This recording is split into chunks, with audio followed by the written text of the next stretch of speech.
Halo, perkenalkan, saya Rizky Saputra Talomparwa, peserta Latsar CPNS Angkatan 52 di BPSDM Provinsi Sumatera Utara, kelompok 4, dengan pembimbing Bapak Dr. Andus Ikhwan Nasution.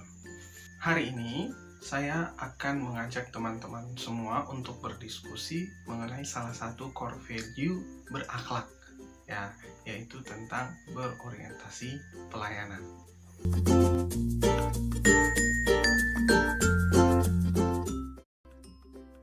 Berorientasi pelayanan artinya kita memiliki komitmen untuk memberikan pelayanan prima untuk mewujudkan kepuasan masyarakat. Jadi intinya itu adalah pelayanan prima. Nah, apa yang dimaksud dengan pelayanan prima? Pelayanan prima itu adalah pelayanan yang memenuhi atau bahkan melebihi ekspektasi pengguna layanan.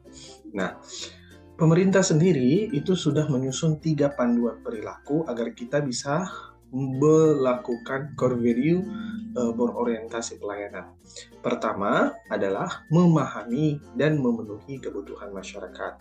Yang kedua, ramah, cekatan, solutif, dan dapat diandalkan. Dan yang ketiga adalah melakukan perbaikan tiada henti. Lalu, bagaimana contoh penerapannya dalam lingkungan kerja?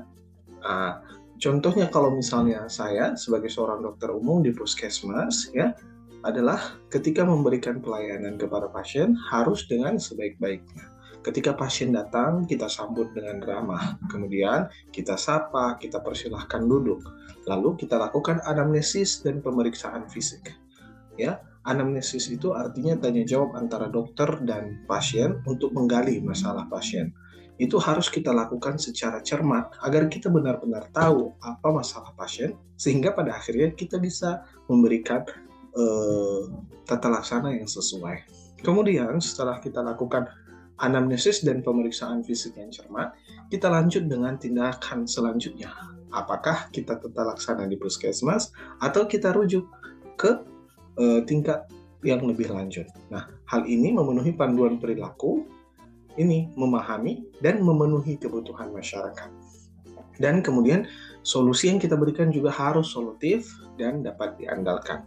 Lalu selanjutnya setelah kita melakukan pemeriksaan, pada akhirnya kita tanya kepada pasien, adakah hal yang ingin dia tanyakan lagi? Nah, jadi bisa memenuhi misalnya ada hal-hal yang kurang dipahami oleh pasien atau masih dibingungkan oleh pasien. Dan yang terakhir adalah ketika pasien telah selesai berobat, kita berikan dia form kritik dan saran, sehingga dia bisa memberikan masukan kepada kita agar bisa berkembang ke depan, yang mana hal itu sesuai dengan panduan perilaku melakukan perbaikan tiada henti.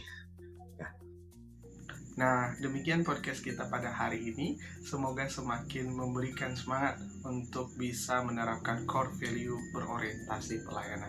Sampai jumpa di podcast berikutnya.